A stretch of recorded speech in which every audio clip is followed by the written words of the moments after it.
Hello, everybody, and welcome to another episode of Industry Talk.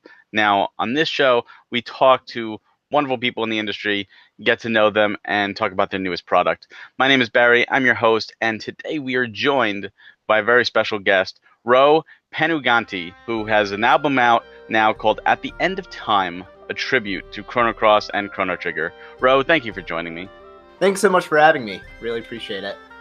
Now, you are the co-producer on this album, which I first off I listened to, and it is beautiful.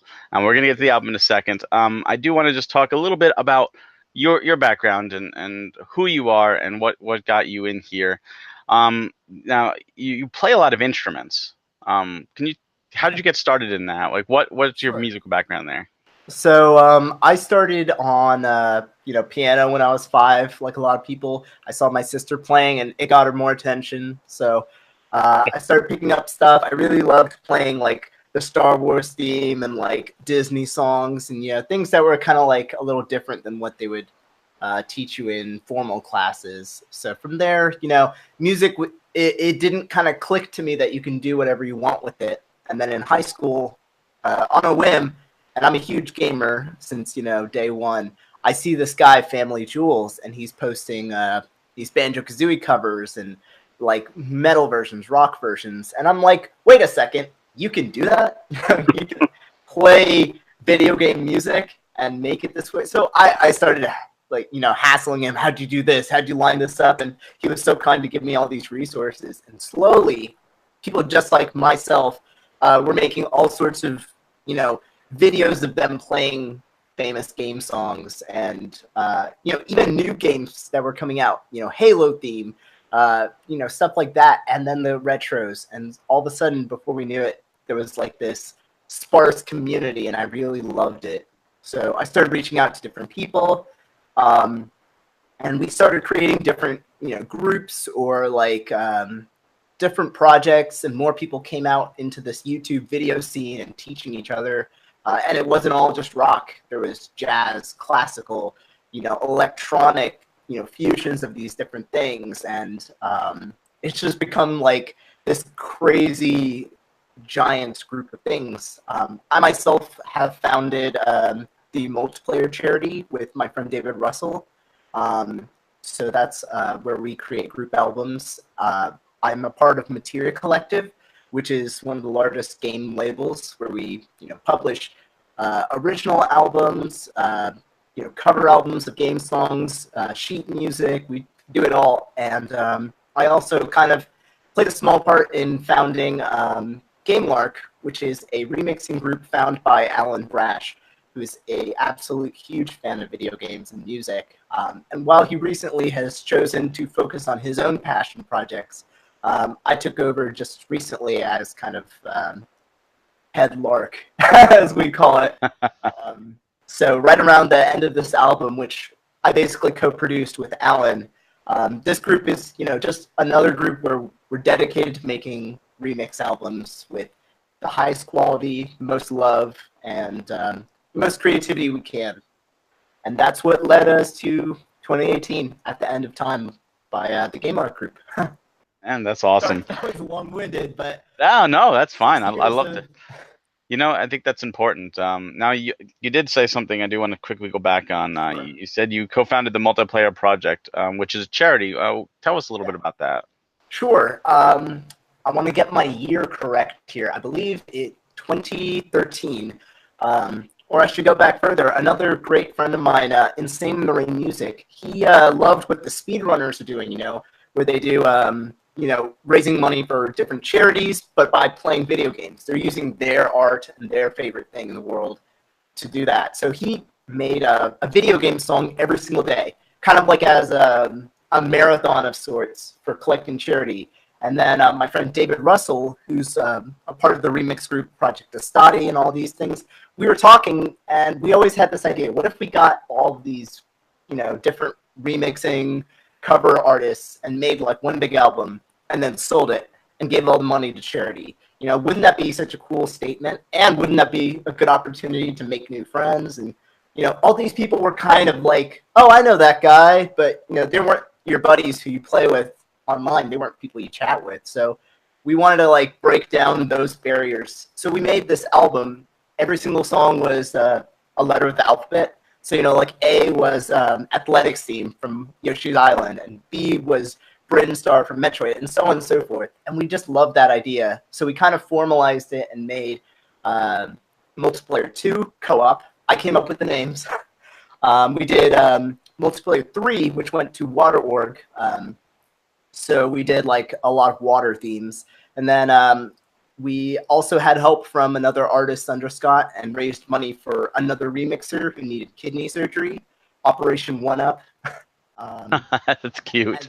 Yeah, I mean, we just kept on coming up with like ideas and different charities. And last year, we actually had some help from David Ramos, who's really well known for his ocarina music. And he helped start a Hurricane Harvey relief album. And we called that one Multiplayer Spirit.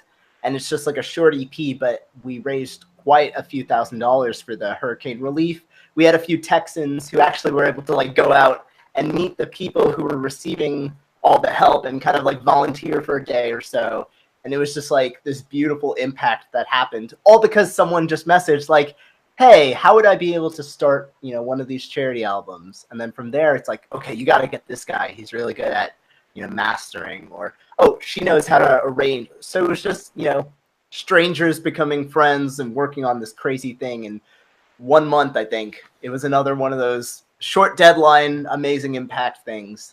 But that was our last project, and we'll have more news this year because we do have stuff in works next month or so. That's Multiplayer fantastic. is kind of like another branch of Materia, so we've been really benefiting from their resources and their know-how, how to market things better. And it's just like 500, 600 musicians who all love the same thing and have like a very different voice. So, like GameLark, it's just another branch of this really cool mega family. No, that's awesome. And I love to see gamers, and get together and help other people in need. And Yeah. that is awesome to hear. I didn't realize there was that many albums, but that's awesome. Now, one thing I did notice is that you contributed to a bunch of people's albums, different remixes and different Materia albums as well. And what I found kind of interesting is two of the albums that you were part of, which is Materia for Final Fantasy VII and Successor for Final Fantasy VIII, were put together by Rosen. And Rosen and I actually just sat down and chatted. We actually Oh just had yeah. an industry talk. So I was like, oh, wow, like small world, here we go, So I thought that was really neat. How is it working on other people's albums, contributing that way? So, well, I think one of the first things is I come from a place like background musically where I never got to be in a band. No one wanted to be in a rock band in my school. They wanted to be in country bands, and being a part of something bigger and, also getting to play music with your friends and, get a unique sound is just like this phenomenal experience that you don't always get to do. So, you gave the example of Materia, which was, the founding of this huge label. There are 100 artists on there. You got Smooth McGroove. You have obviously myself and Rosen, and the list really goes on because it's every single song is covered in that album from the game. So you kind of get this like indescribable momentum. When you're working on your own project, I could do it tomorrow. I'll start it next week. But with this group album, it's like, why would I put it off? That guy's working really hard on his, and once it's done, I'm going to be able to be proud of this. And I think everyone has their own little flavor of that. When they join these big albums, it's not just because you're like insignificant, because everyone loves their track before they put it in. But you get to say, hey, that Materia album that just came out, my track is track number, 20 out of 200. And Successor was kind of the same way. I never played Final Fantasy VIII, actually. I played a good bit of 7, but I started listening to the soundtrack because so many people were so passionate about this game, and I never played it. And all of a sudden, I had to agree. So I asked Terrace Music, one of my friends who's a fantastic singer on her own channel. and we collaborated on Fithos, Lusek, Wekos, Vinosec. I got to make sure I don't mess that up. And it was just one of those things. You kind of naturally gravitate because it's a group album, because you're getting to meet all these cool people. And I like to think most of the work that goes into the music is to impress ourselves and our musician peers more so than to, just impress the general listeners. So it's fantastic. I've joined quite a few Materia projects just because I love that feeling, and I think it's really cool to make an impact that way. So Yeah, that is awesome. I love the fact that so many people have come together to help each other out, and like you said, it's a motivator. It's one thing if it's like, oh, maybe I should do my album. You see other people in the same group and they're doing this, and it's like, oh, well, I got to do that too. I got to step up my game, and right. it's that's how I get motivated, and it's interesting to see that type of effect. So many people and everyone I've heard from Materia has put out some beautiful, beautiful music. Oh man. So it's really great. Every time I get to talk to one of you guys, because it means I get to listen to some really awesome music, and I picked up some myself beforehand. Yep. And it's just a wonderful community, within the gaming ecosystem. Now, I do have to ask. Speaking of games, you did compose some music for some minor video games. Could you talk about some of that? I'm actually trying to think. I don't think I've composed off the top of my head anything too original. I've gotten to play recently, actually, the new game Bacon Man, which Okay. was kind of a Kickstarter game. It was composed by Braxton Burks, who's known for his Pokemon reorchestrated remixes. Amazing composer, as well as Kyle Landry, one of the best piano players on the internet. And they asked me actually to perform on some of these, and it was a wildly different experience for me, being given sheet music and like a little bit of direction. And it's very different when you're covering something and you just take it on yourself. But when things are really materializing in your brain and like in your mind, you kind of it's like a different kind of excitement and a different kind of pressure. But I've had a ton of fun writing those kind of things, and being part of original thinking. Like I wrote like an original guitar solo because the one that was written was way too hard.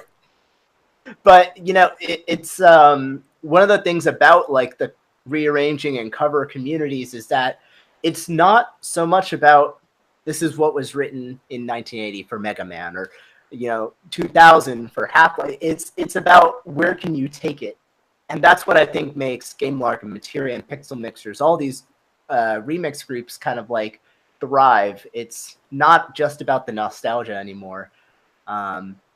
So I know that's not exactly an answer, but Oh, I that's do fun. hope I can compose a little bit more. Now, Bacon Man, this is a Kickstarter game. Is this out yet? Or I haven't. Yes. Okay. It came out a couple months back, actually, on Steam and I believe also on the Xbox Store. So it's kind of like a really challenging platforming game. Kind of like it takes from Super Meat Boy. a little bit. It's also a meat platformer, but there's quite a lot of kind of like Japanese story elements, a lot of humor and heart, and it is hard. But the soundtrack is just wonderful, and it was another one of the Materia published sort of soundtracks to add to the roster. So everything's again on Bandcamp, and that was my very first time playing on a soundtrack to a real video game that got released. I played on just like 2 tracks, doing some like guitar stuff, I think. So it was really cool. That's still awesome. I mean, your name's right there in the credits. I mean, you're part of it Yeah, forever, and that's great. I hope to, based off just this album, I definitely hope to hear, you on more games because, I do think you're very, very talented. thank you. So let's go into this album a little bit. It's called At the End of Time. It's a tribute to Chrono Cross and Chrono Trigger, and right away I noticed no Radiant Dreamer. Why not? I'm actually surprised at that one. I guess I could speak to the song selection part. When we kind of came up with this album, it was really just polls after polls of, hey, what do all 40, 50 of you guys want to cover? and then we have to start narrowing it down. And everyone wanted to do Chrono Trigger and Chrono Cross. But a lot of us are, we all have channels, and we've all covered a lot of these songs already. So, for example, Julia Henderson, incredible musician. She's covered Radiant Dreamers already. So, and she's actually covered Underwater Palace. So a lot of us were kind of like, okay, we're not the first to do a remixing album. So we're gonna have to go for like a little bit more deep cuts and kind of experiment. But I actually haven't played Chrono Cross yet. I've heard the soundtrack. I know. So I feel like I might have a different kind of appreciation once I have. But our last song, Star Stealing Girl, I think that's one of the most beautiful songs to have come out of that game and out of this album too. Again, I think people did a phenomenal job because we kind of try to pick the song that's best for each person, and there was some crossover. A lot of people wanted to do Secret of the Forest. A lot of people wanted to do Corridors of Time. So we kind of have to figure out the friendliest way to decide. Okay, who's gonna do this one? Who'd rather do this one? And it's kind of like who gets the last slice of pizza. Except the pizza's, a really, really good song. Yeah, the Girl Who Stole Stars from Chrono Cross is a beautiful, one of my favorites on this particular album. Also, the Bike Chase, I like this from Chrono Trigger. The remix of Bike Chase was really, really cool. I was like, oh, this is good. This is fun. This is very Hawaiian theme kind of deal, and it was great. You get that surf rock, exactly. Yeah, the surf rock for sure. And obviously the main theme from Chrono Trigger is always a highlight. It's one of my favorite themes from them. But when I heard that, I was like, oh yeah, here we go. At any time I'm going to hear a remix of Scars of Time. I'm waiting. And after The Girl Who Stole Stars, I'm like, okay, wait, that's it? Where's Scars of Time? How? I know it's been done before, but how could you have an album without Scars of Time? And it goes on and on like that. And eventually it's like, it would be so expensive and time consuming if we really shoved in it. It's the same thing like in Smash Bros. Where's Waluigi? It's this trophy. It's gonna hurt for a while. And Bomberman. Yeah, Bomberman should have been a main character. I digress. Choosing songs for albums is like the most horrible task because we love those songs just as much as hopefully the listeners like yourself do, and it kills us that we're a group of 40-50 people, and then we gave you an album of what 17.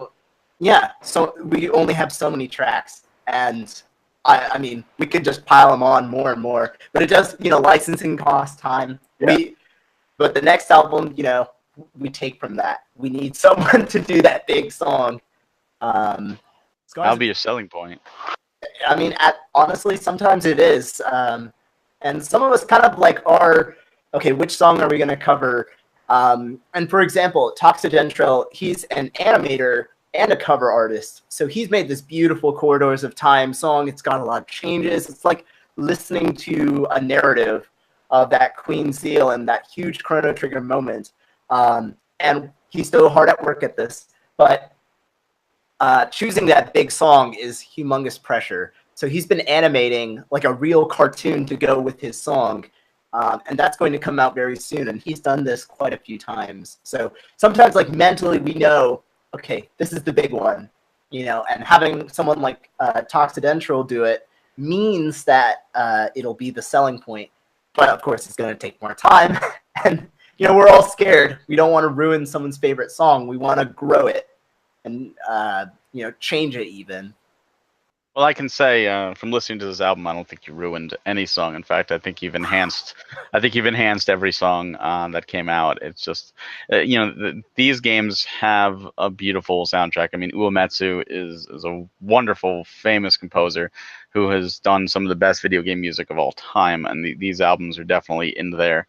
And it's really interesting to see such a passion from someone who hasn't even played Chrono Cross. I mean, a lot of people haven't, unfortunately. A lot of people played Chrono Trigger and they never played Chrono Cross, and or they started it and they just didn't like it because it was not the same type of game. Mm-hmm. But one thing that both of those games really have a theme of adventure, and I want to say like Right. this album has that same kind of theme. It really has that pulls you in grip right from the start, right to the end, to the girl who stole stars. It has you, and it just takes you on this journey. And it's interesting to because when you told me right now, you haven't played Chrono Trigger or Chrono Cross, I was like, what? Like, Right. how you did this and such a beautiful love letter. And maybe that's why Scars of Time really isn't there, because I don't know, but but no, it's interesting to see that, and hopefully this makes you want to go back and play it. I mean, it Oh, is a absolutely. I actually say Chrono Trigger. So I grew up with like having a SNES, but I was still pretty young. I didn't buy a lot of games for it, and I've kind of grown like through that Nintendo path and some PC. So me personally, hearing Chrono Trigger covers, especially the band Tetramino, another game cover, that was like, oh wow, this music is so like unique and strident and adventurous. And then I played it, and my mind was blown. It's now one of my favorites. So like that, I feel like remix albums and cover albums, like their job is almost like introducing people to either new music and music styles or new games. Now I think people will probably try playing Chrono Trigger or Chrono Cross. Like, hopefully I should. And likewise, I hope people are interested in, oh, this was Surf Rocky. Oh, what else is, like this? And then they discover some bands like that. Or in my case, a lot of progressive rock and progressive metal. And maybe people will, reach out, ask, oh, what bands are these like? And it just makes people kind of excited to do all these things. Yeah. Oh, I definitely agree. When there's a lot of different genres in this one album. It's not Mhm. just like, oh, this is a rock cover all the whole way through. You mentioned surf rock, there's progressive metal, progressive rock, dance music, there's orchestral. There's a bunch of different genres in this, and I found that when I usually I listen to like a remix album, a lot of times it's very similar genre, piece by piece by piece. Right. This is like a flute cover of everything, or this is like a harpsichord cover of everything. But I was really taken aback, and that's one of the things that, like Bike Chase, like I mentioned, like it got Right. to me because it starts off all this, and then Bike Chase hits, and it's like, whoa, this is totally different. Like this is not what I was expecting, and Right. and I like that. I like it. Kind of keeps you on your edge. Like what's next? What's next? What type? And I can see that. It kind of allows people to get out of their comfort zone. What music do you Yes. generally listen to? Oh well, now here's my favorite video game music, and it's done in a different style that I'm not familiar with. That sounded pretty cool. What else is in this style, kind of deal? Right, and I'm glad you appreciate that, especially because a lot of people always leave comments, on our channels like, "This is my favorite game, but you did it in a style I don't like," and they're upset. But sometimes it's almost like the introduction, like, "Oh, I do like Chrono Trigger. I've never listened to this kind of thing," and then next thing you know, you've kind of like gotten used to it. And we do try to balance. We have 50 musicians and it's growing, so we know our albums are not going to sound perfectly like fluid every time. So we kind of a lot of work Alan puts and still puts is he puts the song order in such a way that we can have a little bit more of a natural fluidity. So we start with orchestral, and then we might go to like a soloist like the Soonifies frog theme. It's very like approachable, but it's also a little bit upbeat, and then we can move into like the surf rock because it's not too aggressive, but it's still really exciting to hear. And then eventually you get like, okay, here's the first metal song, and then it's really aggressive and exciting, and then you get your cool down, and then it starts all up. It's such a critical part of the album process. And even though he's not quite in Game Lark, that's his job. Every album. Well, I tell you this, he definitely did a good job on this. Like it flowed really, really well, and yeah, I think that's important too for an album, because even if you have like that slow song in the middle, if it Yeah, takes people out of the experience, then you lose them for the second half, and exactly. you don't want to do that. You want to keep them. Now this album is great, and what what what question comes to mind now is, where do you go from here? Like what's next? Like this is awesome. Right. What's next? Well, coming from At the End of Time, this was actually our I don't want to mistake the number, but it might be like our fourth or fifth album. But it was kind of a reboot and a very big experiment. There was a little bit of lulls. A lot of us had a lot of big changes. So just having this album out and joining up with Materia Collective to help us distribute it was such a surprisingly fortunate success that now everyone's just on fire. We've released most every music video from this album, and we already know this is the way to do it. Gather up the best of us, and we have a lot of plans in terms of new EPs. Things that'll just be smaller tracks but maybe similar genres, or games that may not get covered. We're also looking very strongly into trends of games that have like soundtracks that most of us enjoy. So obviously, like yourself, probably we were all staring at E3, waiting to see what might be popular and what might be fun. So I can't give away anything because no decisions are made, but we definitely like the idea of Pokemon. We love the idea of Kingdom Hearts. And we're definitely just going to kind of see what we can get together. We don't like to rush things in GameLark because, this is a group built around quality music first.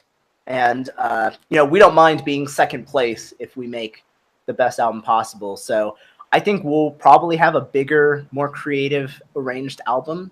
There's definitely some stuff in the works. But meanwhile, we also want to do video features, maybe interviews with composers. The world is kind of the oyster when it comes to these things. And everyone's doing their own musical thing. Another huge aspect of GameLark that we hope we can accomplish is that, people like myself, people like all over the album, we all run our own channels, and we want people who like our song from At the End of Time to say, oh, hey, what has this person done also? And then, boom, maybe they have their own album, or maybe they have their own playlist on Spotify. And, we grow ourselves, and then we grow towards these big compilation albums. It's like a win-win-win.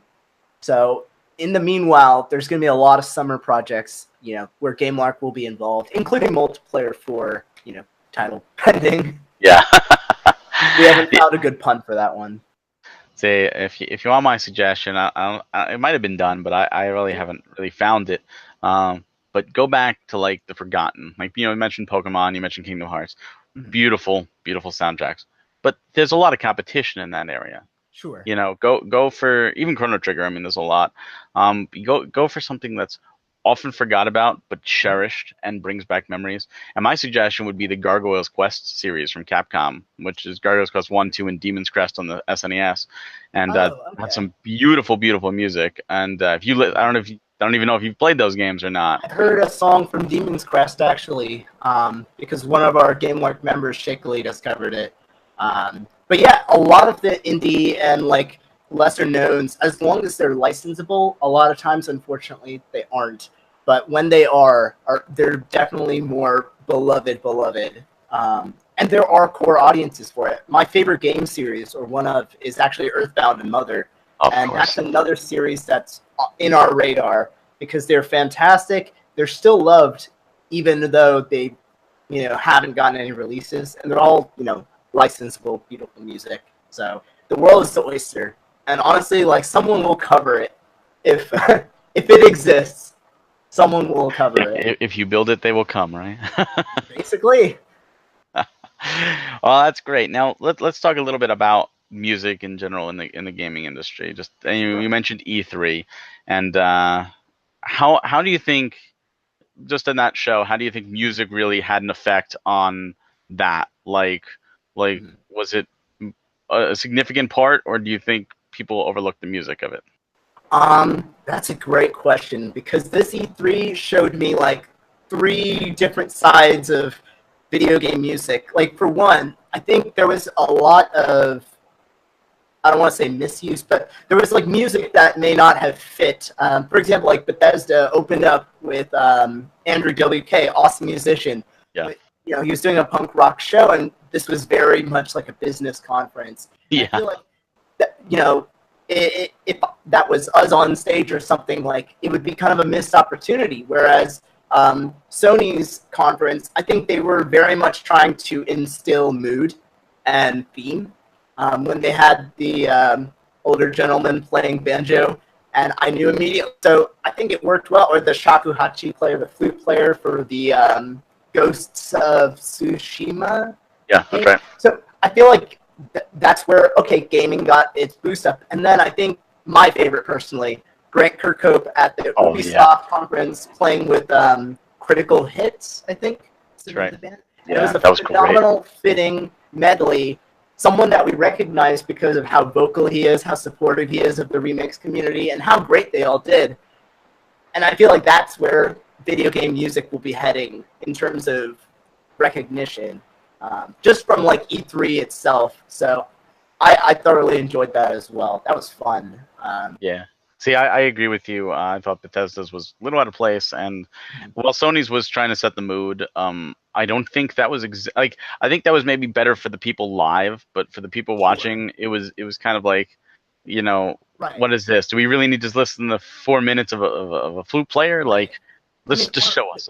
Another aspect, they could have had them playing the music while the demos were going on. That would have been different. And also, maybe you might have noticed this, like, especially with movies, but with game trailers, the music for game trailers are getting a little mushed into the same. You know, you have that rising string sample before something scary happens. You know, you have the whooshes and the, you know, they're not emphasizing the original soundtrack every time. Whereas, you know, like maybe Ori and the Blind Forest is a great example. Last year we got composer Gareth Coker playing piano with the game being shown off. It's kind of like seeing a movie with the live orchestra. It is a different, more beautiful, more compelling experience. And I think that's one great way to use music. I agree. Hopefully they'll do that again. Yeah. Well, I think even in some trailers it really helped. We were talking with Rosen because when we discussed, it was right after Ubi's thing, and we were talking about Starlink. Yeah. You know, Starlink with the Star Fox music was just perfect. Like that, that got everybody motivated just hearing that theme remixed. And you know, I also think Smash, like in the original trailer, I thought that the new theme for Smash really flowed. Like it worked. It started getting building up to everyone is here, and then it just went all balls to the walls kind of deal. And I thought that really worked. It's another part of the senses, like, you know, that gets people going because, you know, you're sitting there and you hear it. It's just like a natural reaction. It's like, okay, it's Smash time, because you hear that kind of like, I mean, I'm no music theory expert, but it's kind of like that exciting build up, and you know, it's like, this is different, but it's Smash. Yeah. Oh yeah. It happens every time. Now, do you think there's more of an appreciation in 2018 for the music of video games and the music in the industry versus, you know, say the 90s or the early 2000s or even the 80s? Oh, absolutely. I mean, I can't speak towards most of the 80s, but like growing up as a kid, video games were not recognized. If I got like a T-shirt with Mario on it, that was like a rare find for me growing up. And now you go to Toys R Us and they're everywhere. And you know, with music especially, I don't think it was like we acknowledged it as a thing. It wasn't like a genre or a medium. It was just the thing. And I loved Ocarina of Time. I loved the game music, but it just, there wasn't a place for it. There wasn't a group for it. Now, I think it's so significant that, you know, you're starting to see contemporary musicians kind of bleed into it. You know, you hear Nintendo Labo on Jimmy Fallon. Yeah, that was great. It's getting it out there in one way or another, and I think that's beautiful and finally like happening. So when it comes to like our particular niche of GameLark or myself or anything, that's where I think real change is gonna impact us more. Like every time they announce a soundtrack to be released in America, that means remixers legally can license it and make their own creations, and that's huge news. Xenoblade Chronicles 2, they have a US box set now. Awesome music. And wait, there's a US box set? I don't know if it's a box set, but I know there's a US CD at least. And this means quite a lot of remixers can make their own albums and thrive. And, you know, it's just a really exciting thing. Actually, when Breath of the Wild last year announced theirs, I was so excited that I made my own EP in like 10 days. And it goes on and on. Yeah, because I know Xenoblade. Actually, this is the Oh, wow. Japanese. This is the Japanese box set, the deluxe That's edition, awesome. and I love Xenoblade Chronicles 2 music, so I had to pick this up. And I do have like there's the CD that came in the deluxe edition of the Right. game, but I didn't hear anything about that. Like that would be great because I know we got it digitally, but Japan gets the physical goodies and all that stuff, and Everything. that's to me. I'm a physical collector. If it's a soundtrack I like to own it. I like to That's have it. awesome. I'll rip it to my computer, I'll put it on my iPod, but I like to actually own the Yeah. album, and I'll import it if I have to. I know Breath of the Wild had one as well with deluxe, only in Yeah, Japan. everyone.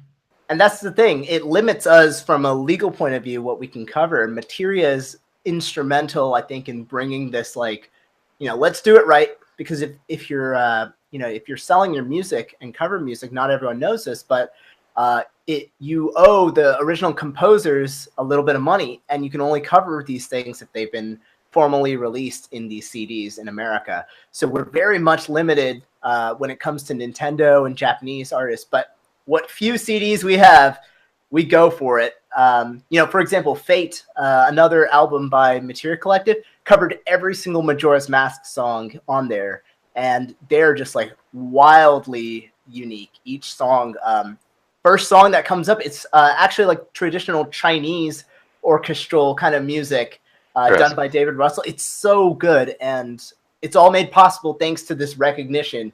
So the more and more we get of that this year and next year, the happier we as like musicians are going to be for sure. Let alone, hey, want to go see a rock band? Oh, they're a Zelda cover band. Like, wouldn't Yeah. that be? Wouldn't you want to live in that world? Well, there are already, Ballad of the Goddess. If you haven't seen Oh that, that yeah, is beautiful, and exactly. Distant Worlds for Final Fantasy. Right, Both, and Pokemon. Pokemon has a symphony. Video Games Live. All Yeah, these things are very popular now, and they're beautiful shows if you've seen them. I'm glad. I I, want to see more. I definitely have to. I have not seen any music live for games Oh besides man. MagFest.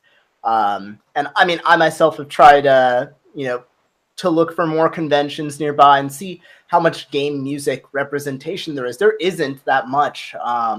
But I have seen, things like Con Bravo. I know there's remixers and cover artists performing there. And obviously MagFest, I've gone 4 years and gotten to play live. And it's just like, it's as awesome as, any other band. So why not have it? And there's visuals in the background sometimes. Yeah. I saw the Sonic show last year at MagFest, and the guitarist is playing while the game is going on in the background. You will never ever see a show where people are cheering Big the Cat unless you go to a video game show. I actually did see a video for that, and I think I saw one with Crush 40 playing, and I know they're Yep. back for Team Sonic Racing as well. So Oh, it's great. I love It's it. I love exciting. that stuff. Yeah, I think video game, especially that's all Sonic really has to go on right now. The games have been pretty mediocre, so they're Yeah, leaning I on their have to agree. soundtracks. And I mean, like, I'm a weird case. I kind of prefer the 3D Sonics up to that point where they kind of dropped, but the music still gets me, Music still gets me. Tune Even singers, Sonic Forces. I played through Sonic Forces. I was not a wow. great fan of Sonic Forces. I struggled through. I played through Sonic '06 too. I'm Sure. weird. Oh, wow. But I do love the music of Sonic Forces. Like the theme was really really good. It caught me, and even Sonic '06. I'm not a rap fan, but I did like his world. Like Mm, it got to me, and I've seen covers of his world much better, and then like in Smash sure. Brawl, I think had an instrumental version that I did enjoy Yeah. also without the lyrics. But you know, there are so many great video game soundtracks out there, and it's instantly recognizable. You can play like two notes of the Mario theme and everyone knows it, and two notes of the Halo theme, and two notes of the Zelda theme, Mm, and two notes of Pokemon, and like everyone universally knows the song you're about to play. yeah. It's awesome. It's like movie themes back in the 80s when they were very motif heavy in themes, and, they're catchy. And I think catchiness is still a quality, even in the most technical of music, that makes it so remarkable. And games are still doing that. Odyssey, for example, new Yeah. game, and I already love One Up Girl, Jump Up Superstar. Cascade Falls, yeah, and even the ending one, Break Oh Free. yeah, that was a That good sounds like song too. Sonic. It kind of sounds like Sonic adventure music, but it's so good, and it's just wonderful to see more and more people getting into the music side. I think So I think that Break Free was done so well too, because it's at that ending climax, and you're not yeah, expecting at this point another vocal track outside of Jump Up Superstar, and right. suddenly you hear vocals while you're doing this, and it's like, you get that motivation, like, oh my You get God, I'm that doing this to the music. battle. It's so it's great. He I really was at agree. the end. It, So yeah. oh, it's definitely impactful. Now, we talked about CDs being released. Mhm. Any chance of this getting a physical release? Um, with physical releases for game music, it really, really is, based on how well sales are. And I don't know if I could probably announce one for this. GameLark is definitely interested in doing physicals at some point, but the numbers to justify it, the more people buy these things, the more we'll be able to look into it. And maybe in the future, if we grow so far, we'll retroactively do physicals for this one. We have another album called Rarities, all rare music. I Banjo-Kazooie. like that. It was a lot of fun. And we have Supersonic based on Sonic. I think all of those would be deserving of a physical release as well. Do a But box set, meanwhile, you know? do a box set in the shape of a bird, a lark, and See, this. there you Yeah, there go, you go. right With there. the beak. We'll have to see on those. I mean, I myself find it really hard to justify CDs, but I love having a physical CD like yourself. It's really really nice to just have something, especially if it's an album I worked on. It's just like, yeah. Or I'd get the album art framed. I think I would love to do that for at Yeah. the end of time, because it was a really cool album artwork too. Our very own Toxodentral, he did like this beautiful swirl, kind of like the portal for time traveling, and then he drew a few of the musicians as characters. And he spends so much time doing both the music and art, so we had to have him. Yeah, absolutely. Yeah, I saw that artwork on the site, and it's great. So anything else you want to say about both GameLark and at the end of time? Sure. Um, definitely give it a listen. I think it's a fantastic album. It's not just an album where there's something for everyone. It's an album that's made for people who love adventurous music, people who want to understand why we love covering albums. And maybe it'll get you into the games as well. And stay tuned on Twitter, because GameLark is always going to be working on something cool. Um, and yeah, like, comment, subscribe. I don't know. Well, yes, if you are interested in this album, and I hope you are, At the End of Time, a tribute to Chrono Cross and Chrono Trigger, is available for download right now. It's $10 for the download, and you can go to gamelark.bandcamp.com. You go there and download the album. It is well worth the $10, and you're supporting people like Ro to, you know, keep making music and keep producing these wonderful albums. Ro, thank you so much for giving me the time of day. Yeah, absolutely. Thanks for having me. This was awesome. And remember, go download that album, and also like, subscribe, and share this video. And if you like more Nintendo news and Nintendo videos, please go to NintendoFuse.com or our YouTube channel and let us know. We have more industry talk videos like this, as well as game chats, podcasts, and a bunch of other stuff. And thank you so much for watching, and have a great day.